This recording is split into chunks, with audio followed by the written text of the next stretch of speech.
Support for This News is So Gay comes from the LGBTQ Plus Opportunity Fund of the Cleveland Foundation, leveraging philanthropy to empower LGBTQ plus communities. Welcome to This News is So Gay. I'm your host, Ken Schneck, editor of the Buckeye Flame, Ohio's LGBTQ plus newsroom. Thanks so much for joining us. Here's what we're covering on this week's episode. The threat to SNAP benefits. How gay of an issue is this, and who is stepping up to help? It's November, but that doesn't mean we don't have some Pride news. What's going on across the country with Pride celebrations? There are some LGBTQ plus folks you might not know about, and we're going to learn more in this week's round of Who the Heck Is That? And of course, queer joy. Where is our roundtable finding queer joy in the news right now? Joining us this week to answer those questions and so many more, editor-in-chief and founder of Lookout, Arizona's statewide LGBTQ plus newsroom, and joining us for the first time since our very first episode back in July, which seems like forever ago, Darius Jaafari. Joseph, welcome back to the show. Thank you so much. It's great to have you here. Rural LGBTQ plus beat reporter for the Buckeye Flame and a core member for Report for America, just on the other side of the wall from me right now, Ben Jodway. Hi, Ben. Hi, Ken. Good to see you. And joining us for the first time, Pulitzer-Prize-winning enterprise reporter for the Washington Post, Marissa J. Marissa, welcome to the show. Thank you for having me. For folks who don't know what an enterprise reporter is, what's the one sentence pitch we say? It means I get to do whatever I want. Love it. Done.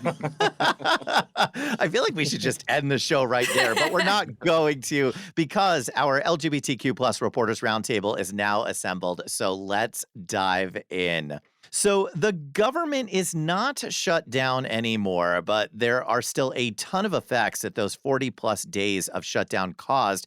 And one of them is continued issues with SNAP benefits. Many folks are still waiting for their benefits to come through, and some proposed eligibility guidelines would deny millions more people SNAP benefits. First, we have to establish this part, as in why are we talking about it on This News is So Gay? Ben, this is very much an LGBTQ plus issue, is it not? It absolutely is. According to a Williams Institute report based on 2024 SNAP recipients, they found that 15% of those who receive SNAP benefits are, in fact, LGBTQ plus, and of those, 70% of LGBTQ plus people who receive SNAP benefits make under $35,000, and then 2/3 of them have reported a disability, and then just under half of them have a child under 18 in their household. So it's very much a gay issue that is severely impacting LGBTQ plus individuals. We love being able to cover folks who are stepping up to help. Joseph, you reported on queer-friendly businesses and organizations who are indeed stepping up to help in Arizona. What's going on there? Well, I think one of the things to take away, to Ben's point, is really kind of know how far sweeping this is in our community, because even though, kind of like what Ben said, it's estimated that something like 2.1 million or 15% were affected because of SNAP. Like in 2019, like Move for Hunger estimated that 27% of LGBTQ people experience food insecurity. In 2022, Feeding Hunger said it was like 22%. So it's just kind of hard to know how many people are experiencing this within our community. But we can all agree that it's not a small number. And when you look at it by the state level, it's even harder to know because it's really hard. There's not really any organization that's looking at it from the state level across the nation. But what we are seeing across the state level is that a number of businesses are stepping up. And here in Arizona, there was an Arizona Republic article that listed off a bunch of businesses that were kind of like doing food drives and, buybacks. And as I was reading all these different businesses, these thrift stores, these small businesses, these bars, these restaurants, I was like, wait a second, these are all queer owned, or these are all allied businesses, or they're all part of the Gamber, or they're all part of the, the Equality Chamber. And it made me remember that our history, that in times of of crisis that our community really does know how to do mutual aid. Like, even think about during the pandemic, we saw this. Our community did drives in ways that other communities maybe look to for inspiration. So I don't think it's by accident that when crisis happens, queer communities and especially queer businesses really know how to step up to the plate with really interesting, or at the very least, really basic mutual aid. So when we saw this, not just in Arizona, we saw this in California, we saw this in New York, we saw this in multiple southern states. I mean, this was not unique to Arizona, but definitely a unique queer thing where multiple small and large queer businesses really stepped up to the plate to help out their communities. I don't want to lose one thing you said. Do you call your LGBTQ plus Chamber of Commerce your Gamer? In Tucson, we have a Gamer, yes. I Thank you had for catching that. Because I was like, the Gamer. Yeah, I think it's the funnest thing. I mean, I think they actually have an official name, but like I think we unofficially call it the Gamer, and then they just now have taken it up to be called the Gamer. Okay, because the cute. Buckeye Flame shares our newsroom with Plexus, the LGBTQ Chamber of Commerce here in Northeast Ohio, and I'm not calling them Plexus anymore. And as your boss, Ben, you're not allowed to now either. We are solely going to call them the Gamer. So we're going to see if that starts trending. I hope it's not trademarked. We're going to find out. We're going to find out. But dialing back, Marissa, you too reported on efforts to cover SNAP benefits. What did you learn about what's going on there in D.C.?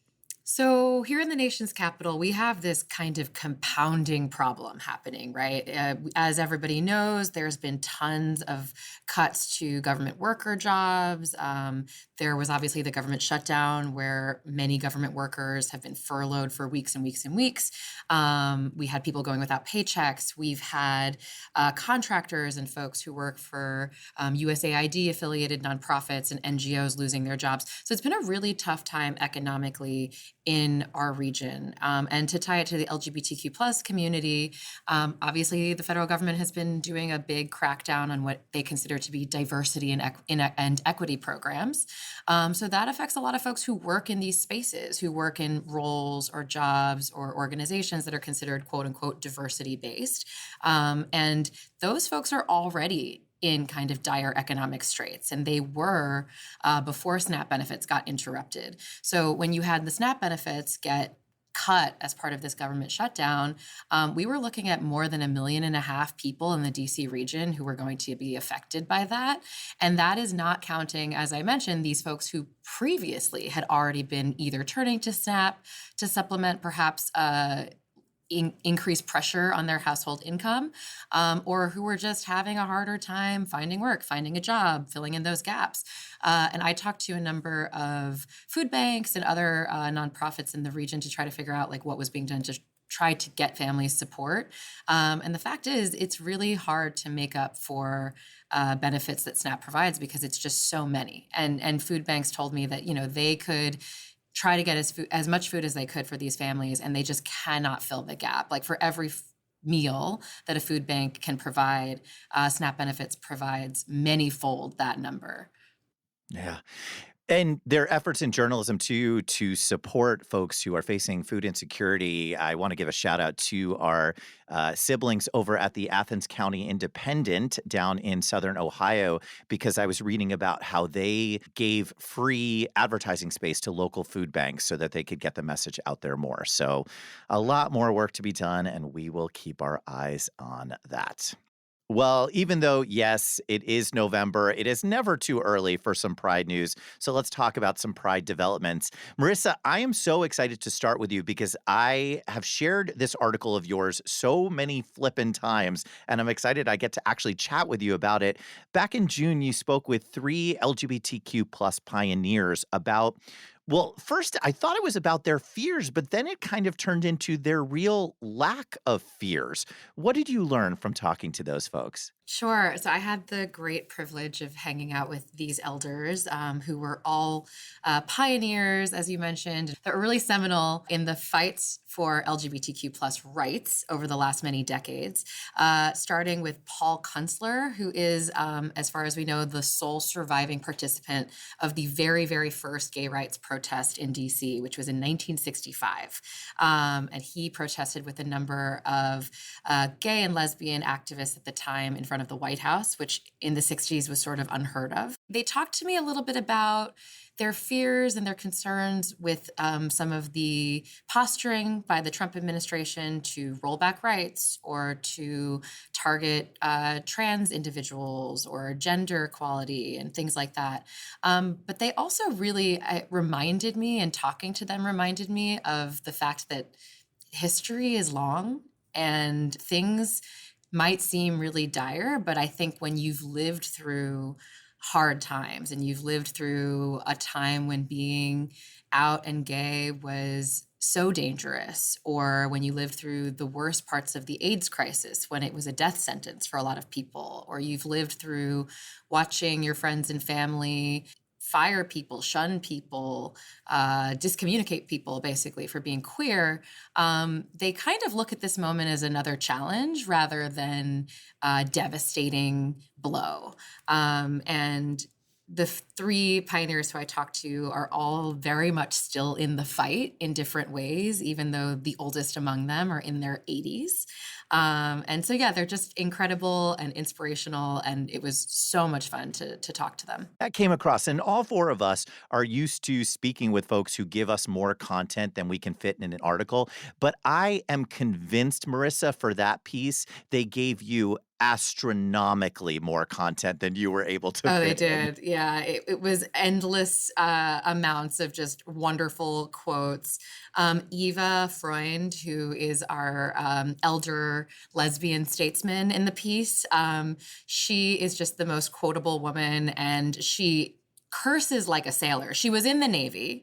And she talks like she was in the Navy, which means half of the quotes were unusable in a family newspaper such as the Washington Post, but they were delightful to listen to as someone who was sitting on her couch talking to her.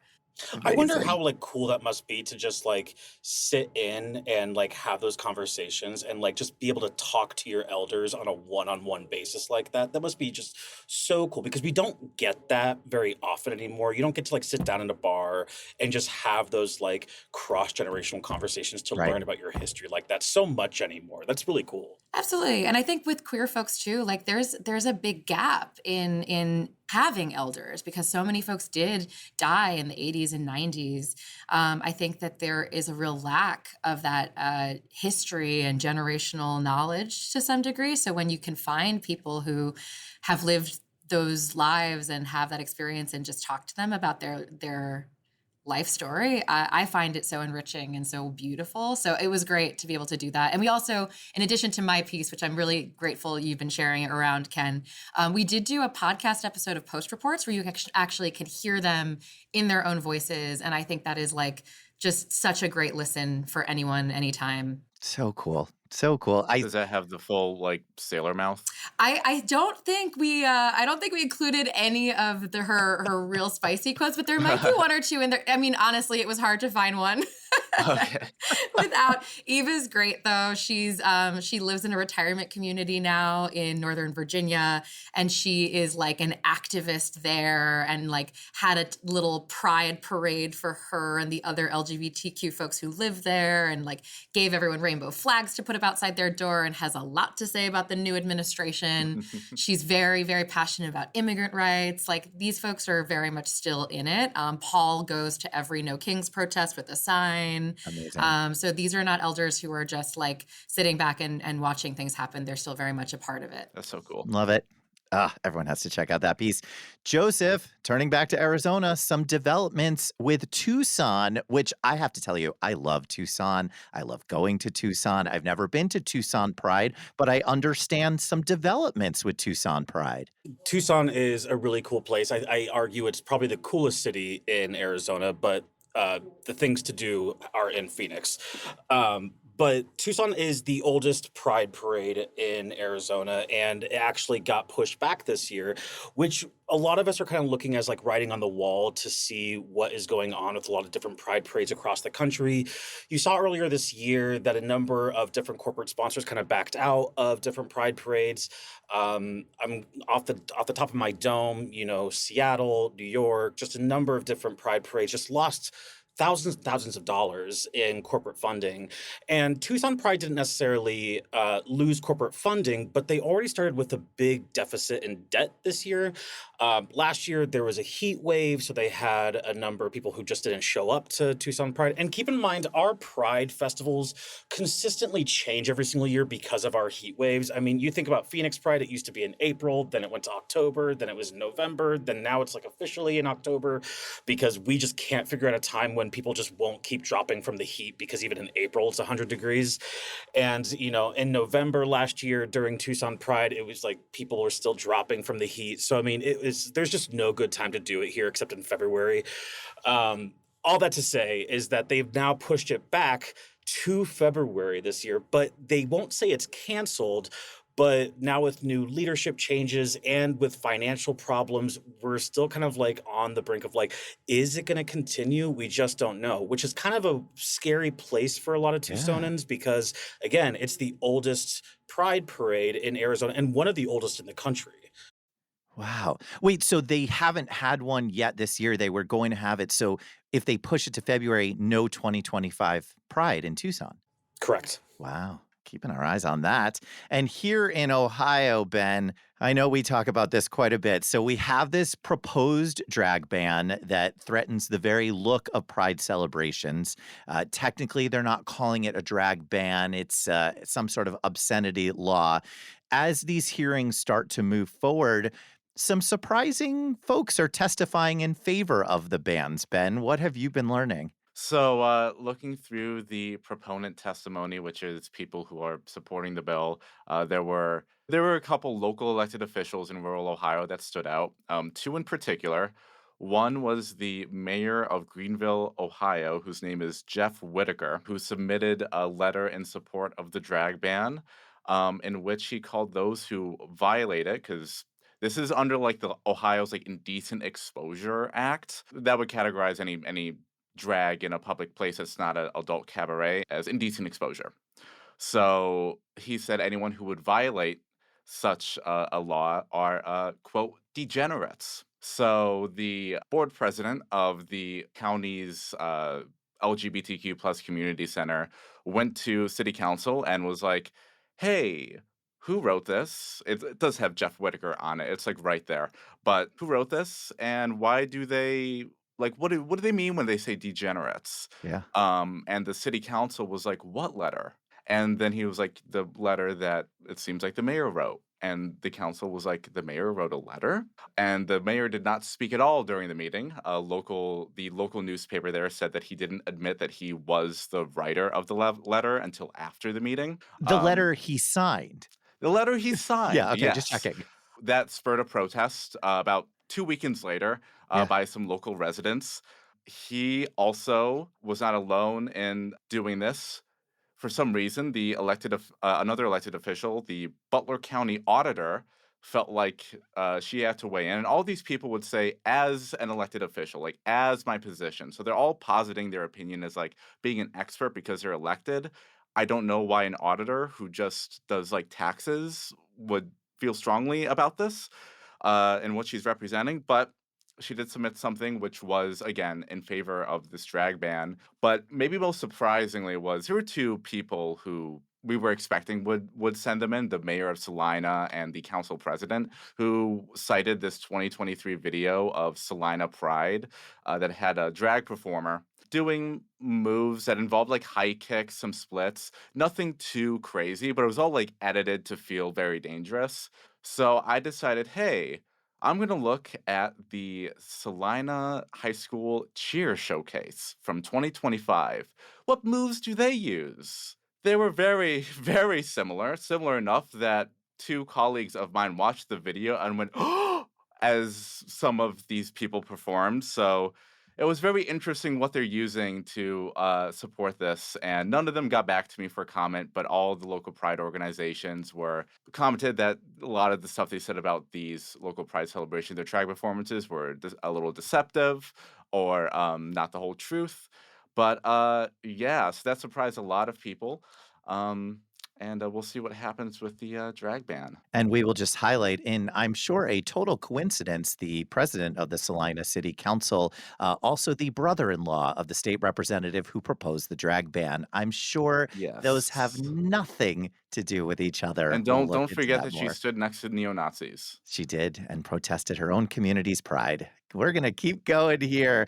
A few weeks back, we played a round of Who the Heck Is That? Where we got to let folks know about some amazing LGBTQ plus folks about whom our roundtable has written. So let's play again. Joseph, let's start with you. Who the heck is Professor Eric? So, Professor Eric is a transgender man who is a professor here in Arizona who is basically going around Arizona and holding Ask Me Anythings about being trans. We published a story in partnership with the 19th, and it was a really powerful story. And we got a bunch of really great feedback on a number of people who want to host Eric in their own Rotary clubs, walking clubs, church groups, whatever. And what he is essentially doing is going into these spaces and letting people ask the really uncomfortable questions. And the reason for that is essentially, I sat down with him for a number of times, and you might be thinking, like, why is he doing that? And he would say that it's because language is paramount and that we have allowed bad actors to craft narratives where LGBTQ advocates have shut down conversations. And I think a good point on that would be I've had many conversations about, for example, pronouns and the learning curve around that. So when I met with him, he was talking a lot about how there was no opportunity to give people in the movable middle who may have wanted to be on our side to talk about asking those questions. And we simply said, this is how it is and deal with it. And if you don't, you're a bigot. And it went from, what these pronouns are and some other ones. And it may have confused people to a point of not wanting to engage and shutting down the conversation. And he basically is saying, let's reopen these conversations and let's allow people to just ask me really offensive questions, people that you may not think that you can have these conversations in polite, society, but then I will just be blatantly honest with you and I'll explain it to you in the best way that I can explain as a trans man with lived experience, but then also from my experience as, this is the field of study that I have. And again, we've had really great response to it, and he's had really great response to it as well. And I was able to speak to some people who have gone to his lectures, his Ask Me Anythings, who were these people who were afraid to ask these questions, who were part of that movable middle, who were afraid to ask questions, who may have felt attacked by progressives around the conversations around pronouns or anything like that, and walked away feeling like, oh, now I understand. Now I have a respect for why we're using certain words in the way that we're using them. So it was a really powerful piece in a story that has, really great legs. And we love a partnership between Lookout and the 19th. Round one now complete. Let's move on to round two. Ben, who the heck is Alexander Kuhn? Alexander Kuhn is an award-winning choir director in rural Ohio who works at South Central Local Schools.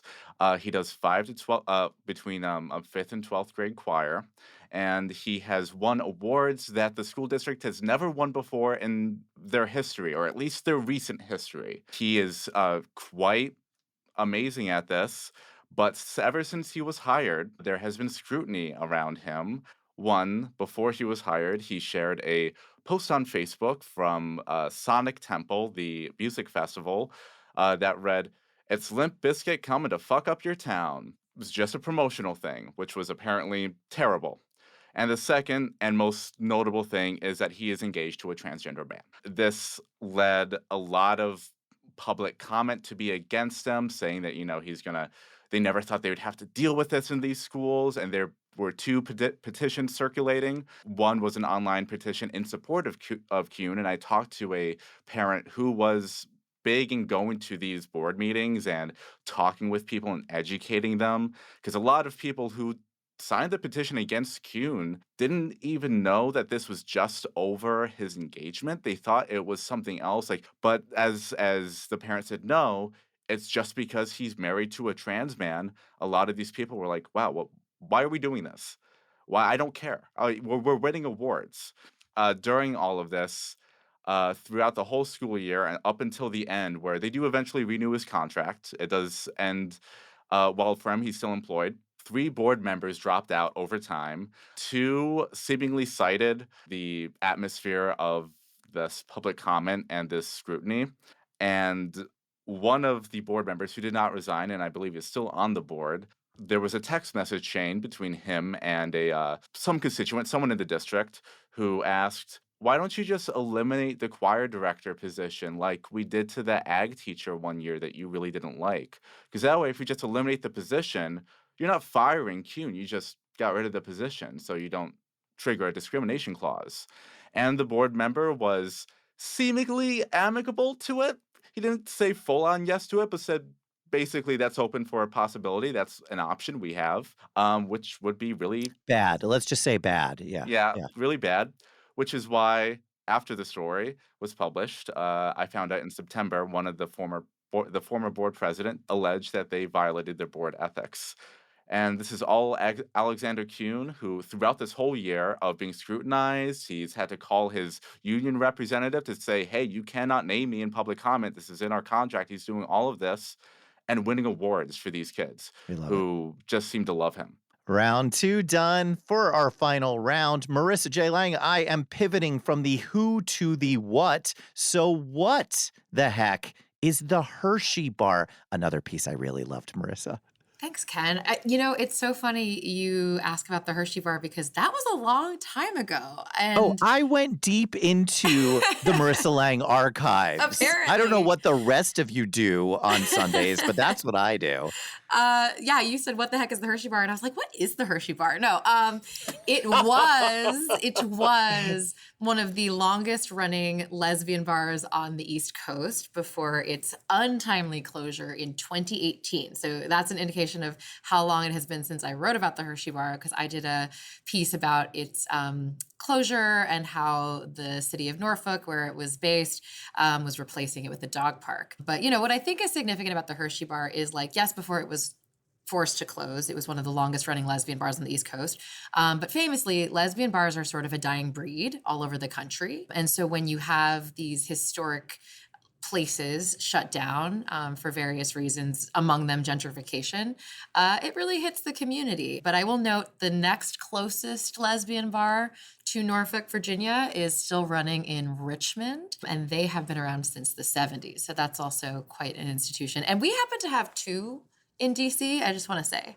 So we actually just had a really great piece published here in the Arizona Republic. I have to give them props for this. There's a reporter here named Rhea Lee who did a fantastic job looking at the history of lesbian bars in Arizona, because at one point, we had something like 22 lesbian bars or 12 lesbian bars. Wow. A ridiculous number of lesbian bars here in Phoenix and Arizona. And she went through the entire history of it. And we had just a really great, just stronghold of lesbian bars. And now we're actually seeing a resurgence of lesbian bars in Phoenix. We just had one open up, another one open up. We had, now we're getting another one opening up soon. Go for lesbian bars popping up now. Are they lesbian bars specifically? Because I know there's queer bars opening, right? Sort of nondescript. Oh no, these are lesbian bars. So one is Boycott Bar, which was highlighted in the Lesbian Bar Project. And the owner of that one opened up a lesbian sports bar called Title IX.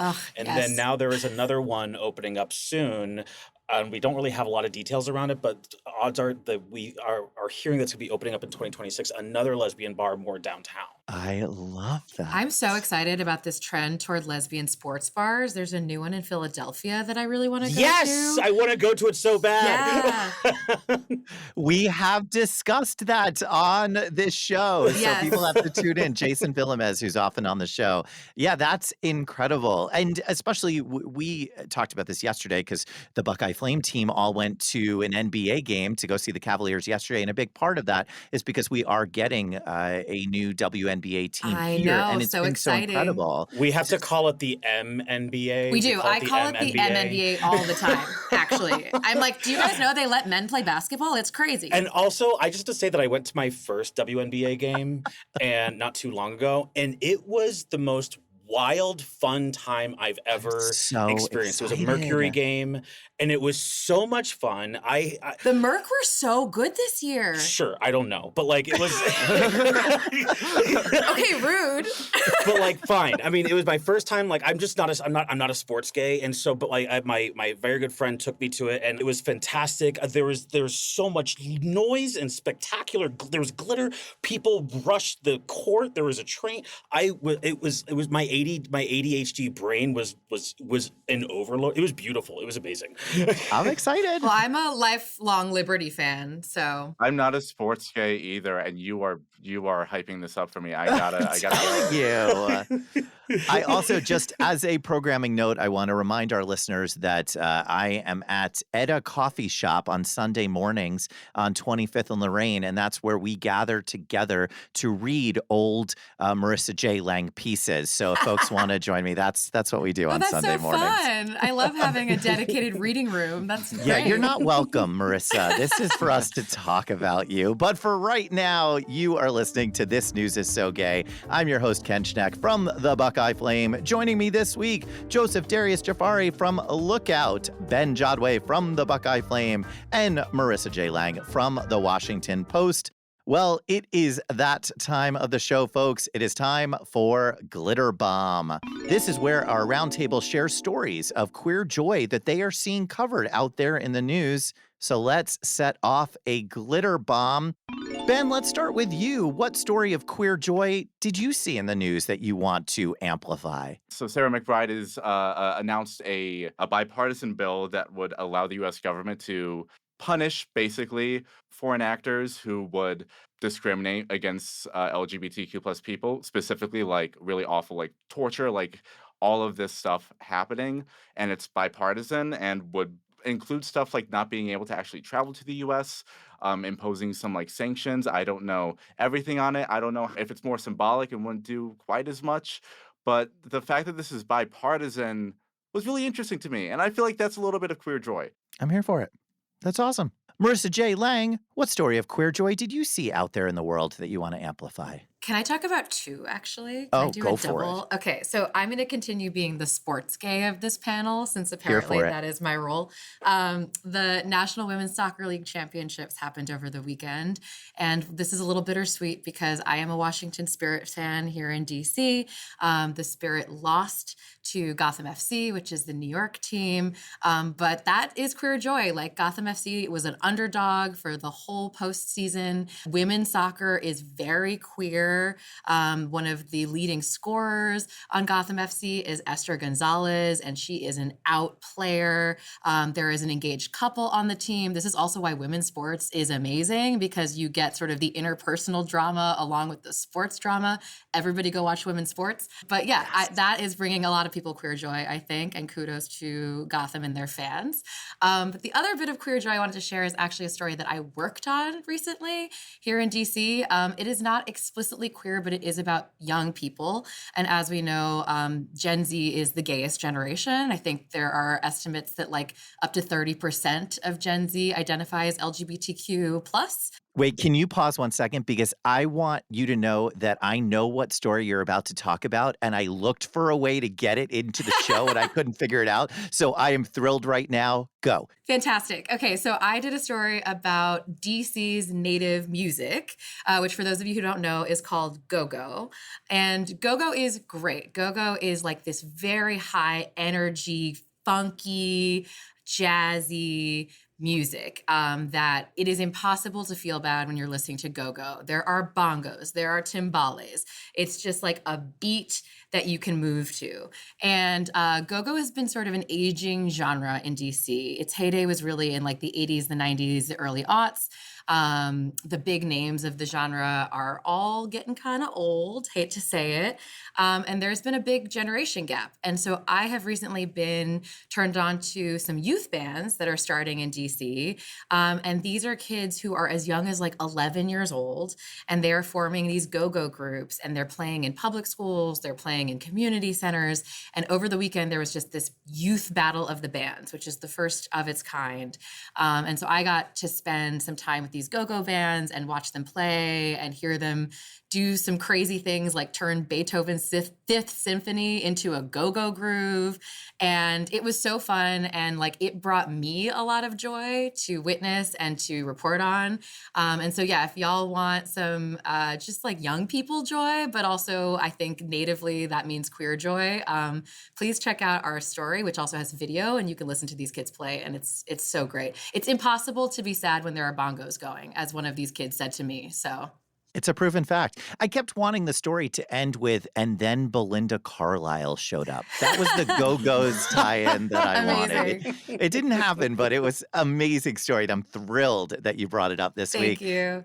Joseph, give us a queer joy story you saw out there in the world. Yeah, so I mean, so this last week was Transgender Day of Remembrance, right? And so I was so lucky that, we sponsored one event and we were sponsored to a couple different events. And it just reminded me so much about how so much of our community was about resilience and fighting back. And there was one story that I read very recently, actually in Ohio, about a guy who was able to fight back against the Bureau of Motor Vehicles to get gay on his license plate, which is something that I think is really fun because he was able to apply for like straight or no homo or something like that, but then he finally fought back and was able to get like gay on his license plate finally. And it just reminded me, it threw me back to like last week at these like Transgender Day of Remembrance events that we were at, because it was all about, hey, the fight is all about these big wins that we hope for, but also these small little things that we kind of celebrate along the way. And that was just one of those small things. I'm like, oh, it's a small thing, but it's a nice small thing. That article, because I wrote that article, it was such a hilarious one to report on because, a number of other news outlets found out about this story, and we have free republishing. So anybody who wants to republish a Buckeye Flame story can do so without, please credit us. It's annoying that I have to keep saying that, but without providing metrics or anything like that. But what they didn't know what to do with was the final quote that he provided just to us, the Buckeye Flame, and possibly with hesitation, but I'm still going to do it. This is the final quote he gave to us, that gentleman who now has his license plate. He said, quote, "I can't wait for my gay license plate to come, but it's going to be hard waiting for my boyfriend to mount it on my rear end and screw it all the way in." And it was What a wonderful having What other a quote! What a publications. quote. Yeah.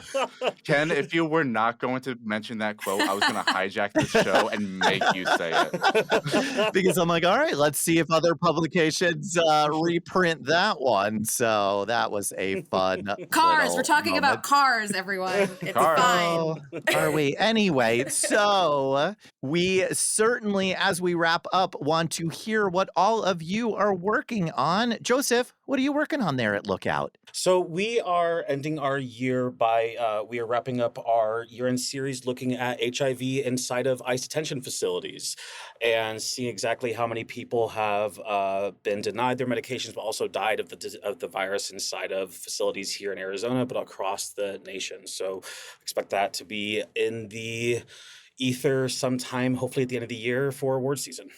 Amazing. Amazing. Ben, what are you working on there at the Buckeye Flame, where I work too? Well, what I'm working on is an open records request to South Central to figure out what's going on with that whole ethics complaint. Hopefully get a follow-up on that. Yeah. We don't always have the capacity to follow up on stories. And so it actually does bring me joy that you've carved out the space to keep going with this, because it's one of those stories that no other outlet covered, of this teacher who is being continuously wronged by members of the community, some of them in positions of power. So thank you for doing that. Marissa, what are you working on? You can do whatever you want. I learned that when we defined enterprise reporters. So what are you doing? I'm going to be working on some more fun sort of culture stories here in DC through the end of the year.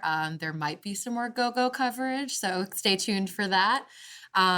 There's a collaboration between go-go artists and cumbia artists that I'm really excited to write about. But I'm also on a harder news side looking into some drug overdose issues in the region.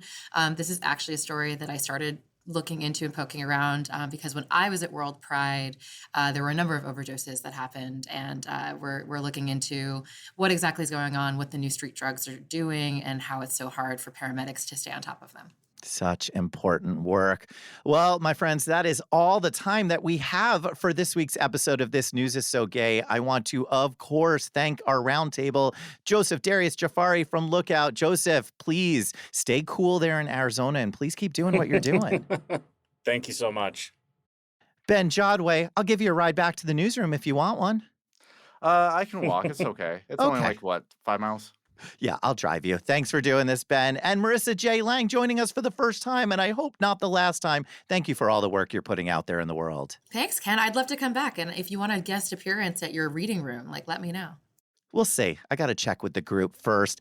In the meantime, I'm Ken Schneck, editor of the Buckeye Flame. And if you liked this episode of This News is So Gay, please share it with a friend. Subscribe so that you do not miss out on our next episode. Send an email on over to editor@thebuckeyeflame.com. That's me, to let us know your thoughts. And of course, rate and review us on your favorite podcasting app.